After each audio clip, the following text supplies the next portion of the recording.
Have you ever wondered how a product reaches your hands while making money for everyone involved? Think of it like a relay race where a manufacturer passes the baton through a series of partners until it reaches the customer. This is channel distribution. The manufacturer makes the product. The distributor buys it in bulk to store it, and the retailer sells it to you. Each step captures a piece of the revenue through margins, which is the difference between what they pay and what they charge, or through commissions, which are fees earned for each sale. To grow this, you need to track your health.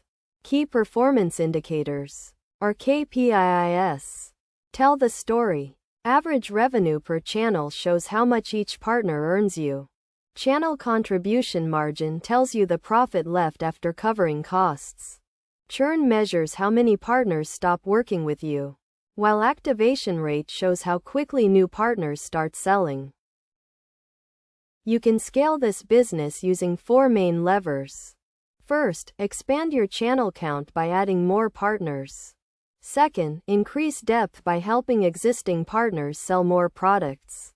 Third, improve your margins through better negotiations.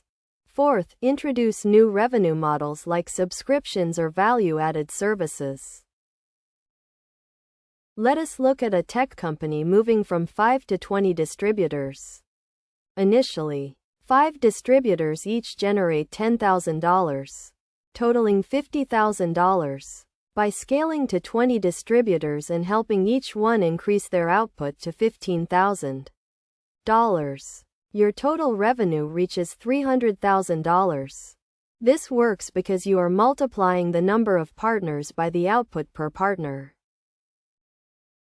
You might be tempted to add as many partners as possible, but watch out for channel cannibalization. This happens when your own partners start competing for the same customers, which lowers your total profit. Overexpanding can lead to diminishing returns where the cost of managing new partners outweighs the money they bring in. A common mistake is thinking more channels always mean more revenue. In reality, a few high-performing partners are often better than many low-performing ones. Another myth is that higher discounts always boost volume. Sometimes, heavy discounting just shrinks your profit without actually attracting new buyers. To scale successfully, follow this framework. Assess the market potential in your target area. Select partners who already have strong relationships with your customers.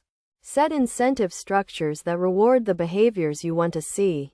Monitor your metrics closely and iterate on your strategy based on what you learn. Scaling is about balance, not just volume. Focus on quality partners, track your numbers, and adjust your approach as you grow. Now, take your current channel data and identify which of the 4 levers will give you the biggest return this quarter. Generate your own educational videos for free at eduvids.app.